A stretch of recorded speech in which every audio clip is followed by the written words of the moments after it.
Alright, YouTube, we are back. Sorry about the mess, but today we are going to actually be talking about something a little bit different today. Now, I love Omegas a lot. I think Omega makes some of the best timepieces on the markets today, even though it is a cheaper kind of watch, and I've had more expensive watches than this. There is a demand for people who still want Omega. And so today we're going to be doing a bit of an unboxing video, but it's going to be a little different. You see, I have bought the new Moonwatch, and I've had the previous generation Moonwatch about a couple times, maybe 3 times. And I love these watches, but I was a little bit disappointed with the new one. Not when it comes to the watch, because I think the watch is much more better than the last one. I think the bracelet's extremely comfortable. I think the watch is a tad bit more quality. But you can tell that they've kind of downgraded the box a little bit. And so today we're going to be talking about it. Now, you do get these black box instead of a white box. This is the black boxes originally started on like the dark side of the moon, the more expensive Omegas. But they've included the black box on the new Moonwatch, which is really good. But I'm going to open this, and there's nothing wrong with the unboxing experience itself, but there's a couple things that are kind of unfortunate. So as we open this, there's a couple things. You have your operating instructions, like any other Omega. And of course, if you slide this now, you have your Speedmaster box, like your Speedmaster magazine, not box. This is Speedmaster box. But I was a little bit disappointed with this because the previous generation was much more of a nicer unboxing experience than this. With the previous generation Speedmaster, you got a bigger box, it's like double the size of this. You opened it and you got a box within a box with a nice kind of Omega seal in the front, which was really cool. And then you took that box out and then you had 3 other things on the side. And for this, they've kind of just made this one box, one magazine, one book, and it's not as special as it used to be, as I would say. Now, this isn't really a complaint, but it is nice that Omega had done that because I think it made it much more worthwhile. But this is the new box. It's a little bit better, though, I will say. Like, the box itself is, I think, a little bit better. But the unbox experience isn't as special as it used to be. So that's the only thing that kind of bothers me. But as we open it, and you may say, well, why is this a problem? It's a beautiful, it's Omega. It's like, it doesn't matter because every watch should have a really good unboxing experience. And while the unboxing experience is good, it's not great. And so as I'm going to open the watch here, you notice that you have the watch here. Now, you may say, well, what's really wrong with this? There's nothing really wrong with this. The box is really good. Like what's wrong with it? The problem that I had with this specific unboxing was that the other one, like the older version, felt like a much more premium and much more better unboxing experience.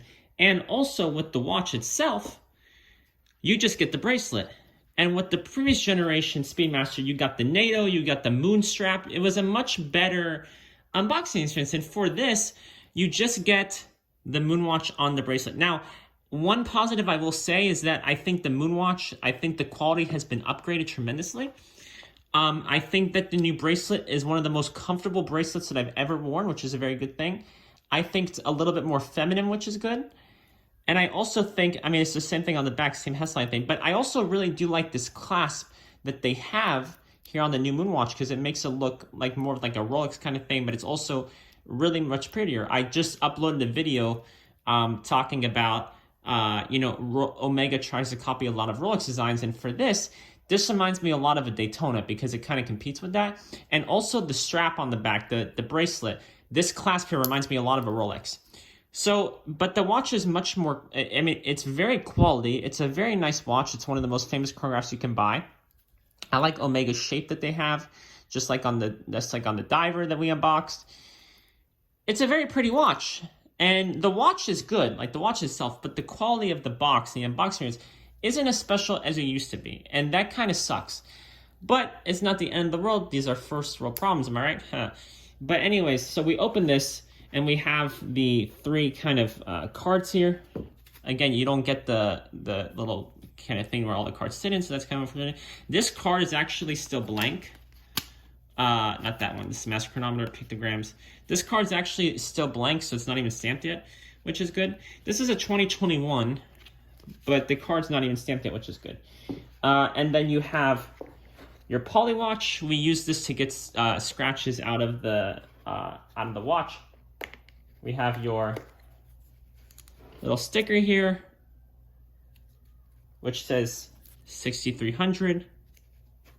And then we also have in here, which is kind of harder to get, we also have the little kind of tag that you get with Omegas, and you get that on the back.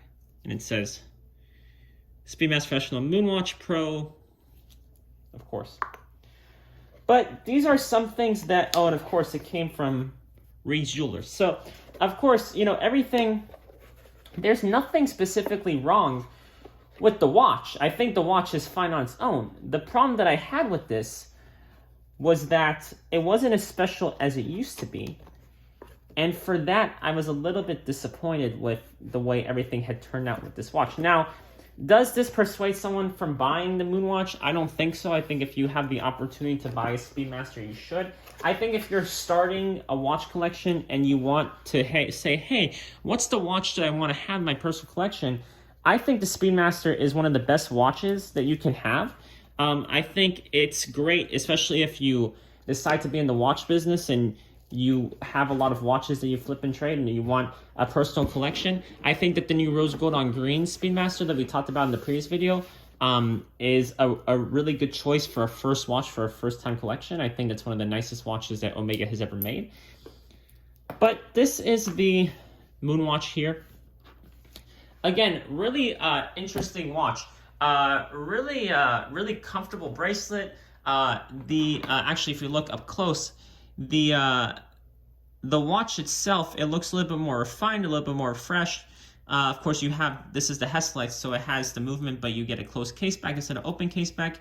You can get sapphire, but I think a lot of people like this qualified by NASA, this like writing in the back that's all over.